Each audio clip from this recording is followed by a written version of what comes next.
From here, ito ang lupa ni Mida.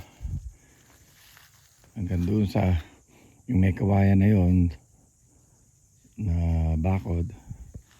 May mark doon. Papunta rito sa harap. Haba nitong property ni Mida. Pero pointed sa dulo. So, yeah, malinis naman.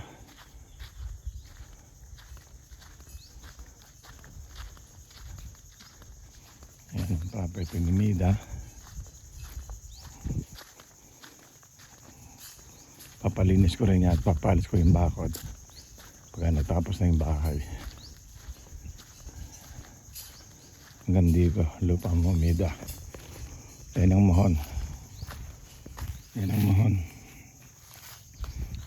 Tapos na dire-diretso rin. Ganun kahaba din ito. Haba nito.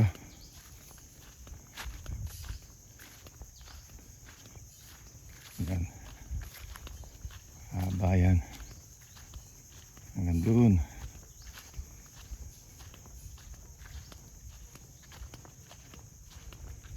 Yan.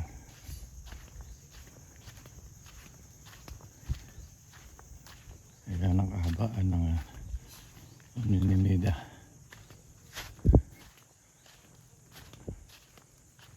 Hanggang dito.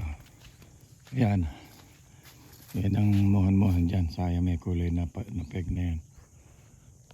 Tapos hanggang doon sa may malapit sa tabi ng bahay ng Jojo. So, ito nga yung dagat at sa likod ng mangrove. Okay? Alright.